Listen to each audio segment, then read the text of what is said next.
each day a new beginning, another opportunity to become all you are created to be. There is a way. And now our host, the Reverend Arthur Hammonds, invites you to join him in making this the best day of your life. Hello, friends.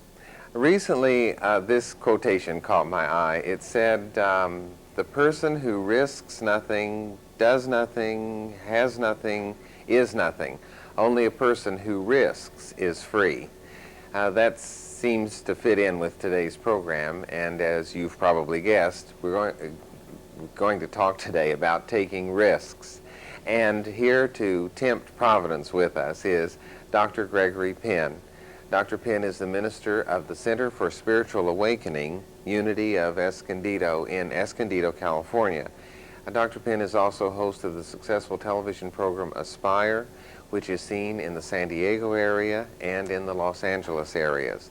Let's welcome Greg back to our program. I'm glad you've branched your program into Los Angeles. Thank you, Arthur. It's already a big success in San Diego. Well, thank you. I appreciate that. Okay. Let's talk about risk. What is your definition of risk? Well, a risk is anything that comes out of the ordinary and takes us into the ordinary. That's good. Okay? Really, life is a very simple situation. It's a very simple thing. I live an ordinary life. If I'm living a spiritual life, I'm going to live an ordinary life. I'm not going to try to be extraordinary. The risk is for me to move into that ordinariness. And what I risk is my ego and my dreams and my hopes and my pride and my ambitions. And I'm finding something in my own life that if I am not risking a part of me all the time, that I'm rotting inside. And learning to be uncomfortable and being comfortable with my uncomfortableness is very important. I used to think that the whole attitude of life, Arthur, was to get to a certain stage where you were comfortable and you weren't risking anymore. And I find Americans don't like to risk. They hate risk. And that's why our religious and our philosophical point of views don't take us very far inside of us, because there's no risk element to it. And it's not that we're risking anything that is valuable. Really, we're risking the things that are not valuable. But we value things that are valueless. And when we value things, of course, that are valueless, then we don't understand. And we think that we're risking something that's vital when we're not. Spirituality is a risk. Life as a whole big picture is a huge risk. And it's a wonderful risk because you risk finding yourself. So the more you risk, the more you find yourself? Maybe. The more you risk, the possibilities for finding yourself come. And that's the dangerous thing. I think one of the things that we are most afraid of as individuals is ourselves. I don't think you frighten me, or the world frightens me, or economic disaster frightens me as much as maybe finding myself. If you want to really frighten someone, leave them alone in a room with themselves. It drives them crazy because they have to deal with the person that's in the room with them, themselves. Yeah. And I think one of the things, if you look at the great teachings of Buddha, Lao Tzu, Jesus, they're risk people, and they high-risk people because they say, look within yourself for everything. Keep looking within yourself for everything. And we don't like to do that. It's easier to look at us right now on TV than it is to look within oneself. And yet our whole effort on There Is a Way is to get people to look within themselves. And that's a risk. A lot of times you think of risk as reaching out, something to do in the external, ride in a hot air balloon, walk a tightrope. But you're talking about going within. That's the and bigger discovering. risk. Yeah. Well, what are some of the within things that could be looked at? That could be seen. Uh-oh. Well, yeah, prejudice, fear, unresolved stuff in our life that we have not looked at, that we thought we were over with. I was talking to a woman the other day at a wedding, and her husband passed away a couple of years ago, and I said, well, how are you getting along? And she says, I'm doing just fine. She said, my life is just fine. I'm doing real well. And all the time she's doing that, little tears are going down her eyes. And I said, why are you crying? And she said, I miss my husband, but I'm just fine. She doesn't want to go within and say, I need to grieve, I need to mourn, I need to feel the pain of his death. And that would be a risk. That would be a risk. But you see, these positive thinker type people, they don't go within. They'd rather put up this facade and not feel the pain. So while she's telling me how well she's doing, little tears are going down her eyes, and I kind of cracked the shell and I said, I think you need to cry a little bit with me and talk to me about this. We went off in the corner, and she was real upset, but we got it out. We talked about it. I love this old lady. She's a very precious person. She was open enough with me to say, you know, I'm tired of, she said to me privately, she says, I'm tired of putting up a happy face. So, you know, that's one of the risks. Before I can get well, I have to see how sick I am, so to speak. It's a risk. It is a risk. You know the risk when on Sunday morning, when you are up on Sunday talking about something that you need to do. We were talking about that. Every Sunday discourse that I give is for me. It is not for the audience. And this one is not for you, any of you out there. It's for me. I talk about my process, and that's a risk. And you let people in. And if you're a good speaker, you let people in, you let people see your transformation, not trying to be a perfect person. And I think one of the biggest risks is to find out that I am not perfect. And I know that you feel you're not, so we can talk. Right. Can we talk? Yeah, really. Someone asked me, we were talking about potluck dinners, and someone had brought up luck and gambling and Las Vegas, and then they asked me, they said, do you gamble? And I said, every Sunday morning. Yes, you do. Because it is a gamble. It's a risk. It's a risk. Well, and then when you make yourself vulnerable, like you or I do on Sunday morning, or you look at your grief or your pain, what can you find? You can find who you are for now. You know, it's... No, that's who you are for now. For now. Yeah, You because know- that's not who you've been or who you're going to be. Not necessarily, but you know, you got to find out who you are for now. Before, everybody wants to be something. They want to get somewhere and become something, and I think that's really our problem. I think what we need to do is be genuine and authentic and not pseudo. Our society is pseudo. We're sitting here on a set, TV, and it's pseudo. That door leads nowhere, you know. Well, it goes to the living room. Right, sure, and the plants and everything, and then, you know, and when we're sitting here, it's pseudo. But the genuineness has to come from us, and I think that's what we have to do with our life. The genuineness has to come from within, and I think when we're feeling our sorrow, and I'm not saying emotionalize our sorrow, I'm saying feel it. Really let ourselves go through the process of joy and sorrow and be where we are at the place that we are, and that's a big risk. Then something can happen. I brought with me this. Can I share it right now? Surely. Because I promised Vivian I would. It's called The Dilemma, and I'm hoping that our viewers will want to write in for this from you. It's our gift to them today. Yes. I found this, and I was so impressed and so moved by it that I thought this would be a lovely program to share with you and your viewers. Let me read this to you, if you don't mind. To laugh is to risk appearing a fool. To weep is to risk appearing sentimental. To reach out for another is to risk involvement. To expose feelings is to risk rejection. To place your dreams before the crowd is to risk ridicule. To love is to risk not being loved in return. To go forward in the face of overwhelming odds is to risk failure. I mean, for me, that means a lot. I mean, for my life, that touches me deeply. The one I think that gets me the most is to love, is to risk not being loved in return. I want to just maybe play with that a little bit. I think that's one of the biggest problems we have, is that the only reason we do anything is to get something back. Love is not a business deal. You either love or you don't. And if I only love you, Arthur, because of what I think I'm going to get out of you, then I've never loved you. And I think the most dangerous words that we say to each other is, I love you. I think they're very bad words. Because what we're really saying is, in the deep down motive, I like what you're doing for me. I don't necessarily like you. I like what you're doing for me. And that is a caustic way of loving. When Jesus, and if you notice, here's a man who lived 2,000 years ago that this country seems to be obsessed with his teachings, or him, maybe not his teachings, yet he never once said, I love you, to his mother, to his father, or his disciples. Never once. That's a fascinating fact. It is. He didn't waste the words, I love you. He said, love ye one another as I have loved you. And it's the way he did things that showed his love. Love is a cheap thing. You know, he never did anything to get something back. When you love, you love. You love total. Are you saying he didn't talk about it, he did it? He did it. He didn't love, well, he loved Peter, and yet one time he called Peter Satan. Okay? He loved Peter. He loved them all in his own way from an unconditional side, but he knew their nature. And he knew the destructive side of them and the evil side of them and the good side of them and the loving side of them. He knew all sides of them, and he honored them all and let them do it. He never said, now love is not denying me.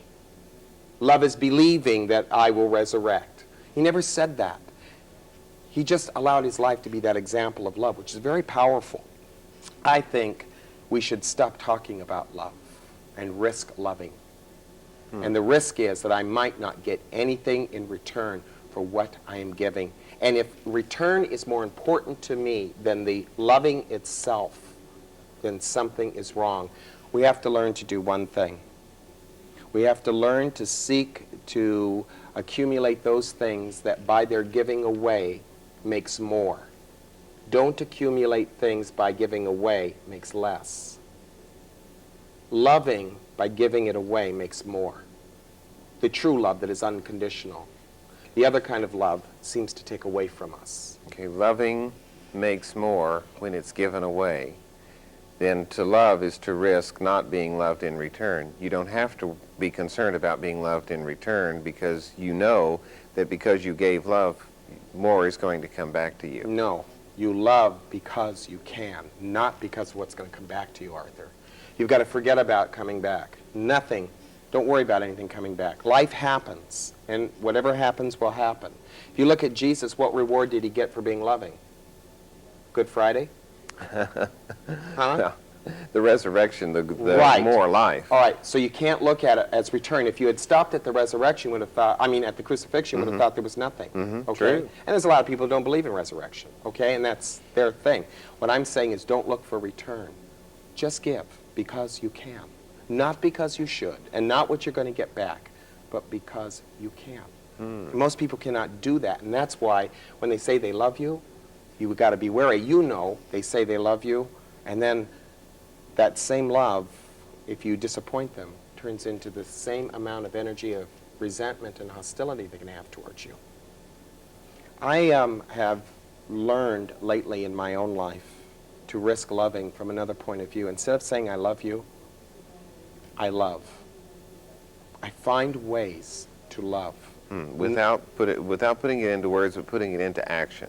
Yeah, into consciousness, into action. And I'm doing it now with you, And our viewers too. hopefully. Yeah. Hopefully. And can't you feel many of them doing it back to us? We feel their love and support. I'm sure that they do, but that's not why I do it, though. Sure, sure. It's there, I'm sure, and I'm grateful for it. Uh-huh.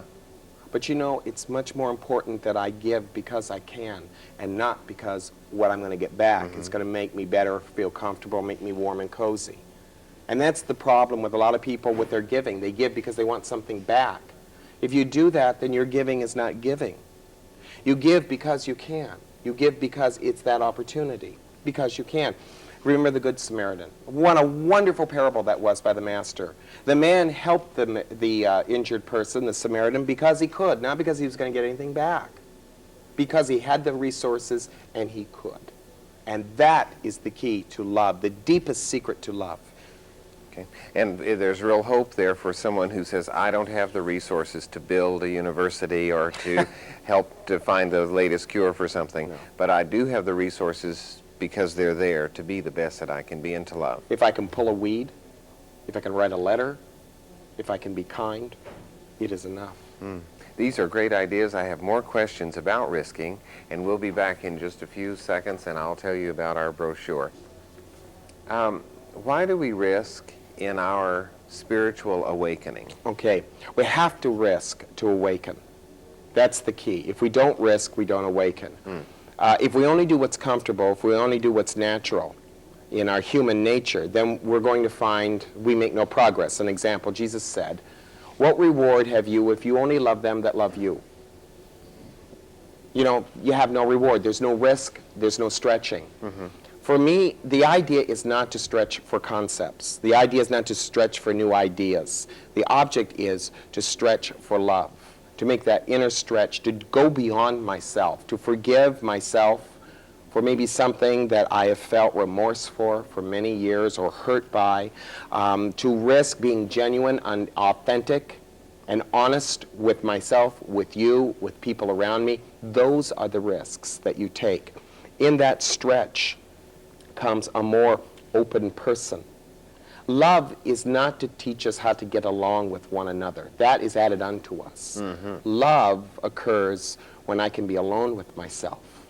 And when I find myself comfortable being alone with who I am naturally then going to be able to look inside of you and find myself and all the things that you are, I are, and have been.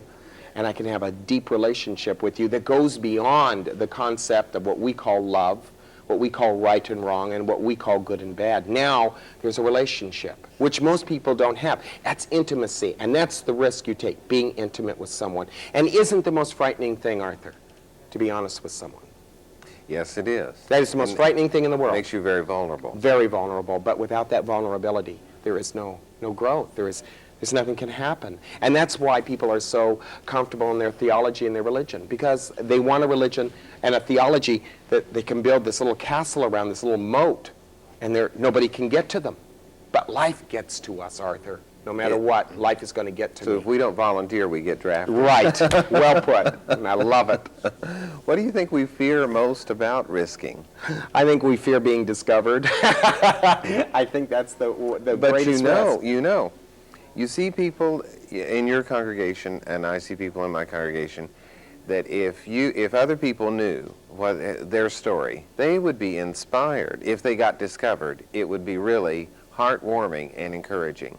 So that part of us, that we're afraid to get discovered, but if people knew all that we've all been through, if they knew who we really were, if they knew our fears and some of our accomplishments, we'd be masterpieces. They'd be after us for friendship and support, don't you think? Well, I think you're talking from a very compassionate point of view. I'm a very compassionate man. Yes, you are. And after all these years of being where you've been and doing what you've done, you should have this amount of compassion. And yes, I admire that. But I think most people, soap operas and tabloids are based on the tragedies of other people and how critical we like to be. It's a little pecking order that we have. I was in the grocery store the other day, and I looked over, and there's this thing being said about this movie star and that movie star, and people are reading it and buying these puppies because they like dirt.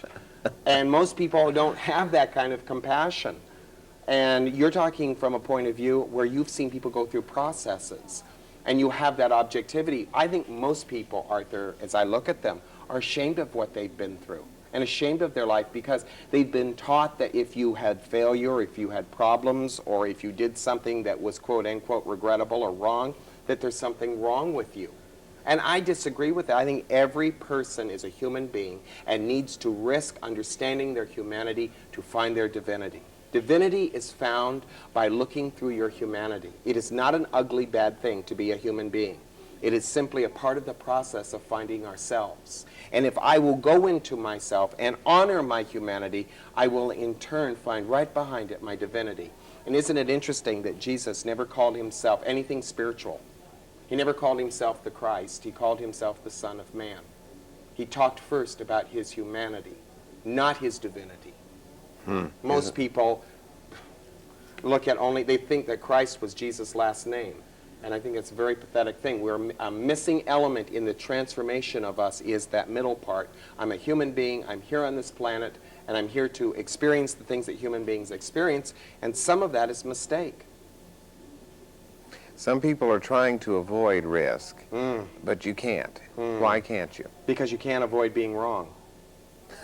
All of us are wrong. You know, my assumptions, my opinions, they're all wrong. Only my higher self knows what's really happening. And the risk is, see, nobody wants to be wrong. I don't know what's our shtick is with. Now, you've been wrong before? Once or twice in my life, but only as to be able to convey the message to people like you. No, yeah, I'm wrong all the time. You know, I look at myself and I look at my idiosyncrasies. Yes, I have opinions. We were talking this morning about some of my opinions, and I said, you remember I said to you, this is only my opinion and it's worth nothing? And that's what I mean. The difference in me now, Arthur, is that when I have an opinion and it comes up, I go, and it's worthless. And I can see the humor behind it. Yes, and I play with myself constantly with the idea of never taking myself so seriously. Never Nothing is beyond my warped sense of humor about my opinions about myself and others. And now I can see when an opinion's rolling out, and I can see when something genuine is happening. And that others is- can too. Yes, if they have objectivity. If they will pull themselves back and go, I don't need to take my opinion so seriously. That's a risk, because I risk being wrong. And I found out my greatest insights, not my rights, my greatest insights have been in seeing my wrongs. I have never been right, Arthur. And I've never really been wrong. I've only gone through processes of what I thought was right and wrong. That's real good. And in going through, then you're not stuck and you're not stagnant, but you're alive and you're It's the risking. only time you're alive. Part of this comes out in the second part of the brochure. Yeah, let me read this. I again, because I think this is so important. But risk must be taken because the greatest hazard in life is to risk nothing. The person who risks nothing, does nothing, has nothing, is nothing. He may avoid suffering and sorrow, which is what many people just want to do. They just want to avoid suffering and sorrow. And that's what their metaphysics and that's what their philosophy and religion is about, so they don't have to suffer. But he cannot learn, cannot feel, cannot change, he cannot grow or love. And that's the key. Unless I feel it, unless I feel my sorrow and my misunderstanding, nothing's going to happen. And to me, what is worthwhile? To feel my sorrow and to be able to love, to make all things possible in love or not. Chained by his certitudes, he is a slave. He has fortified his freedom. Only a person who takes risks is free. There's a story I want to give you very quickly about him. Kierkegaard talks about it. It's about a man who fell in love, and he was a king, Arthur, and he fell in love with a woman who was a commoner, and he knew in falling in love with her, if he married her, she would never feel equal to him. Never. So the only thing he could do was abdicate his throne. And he also knew there was a risk involved in that. He knew that if he abdicated his throne, that she might not love him anymore because she might have only loved him for the money and being the queen. But at the end, he does it because, as he says, the biggest thing that was important to him was to do everything that would make love possible. He wanted a genuine love with this woman. And that's what we have to do with ourselves. If you want love of God and love of life, you have to have a genuine relationship with who you are. And that means, as an individual, I have to admit when I'm wrong, and I have to laugh when I'm right, and I have to begin to see who I am as a human being, and begin to build an intimacy and a respect with the person that I live with, which in my case is this person called Gregory. And I have to do everything I can, Arthur, to make love possible.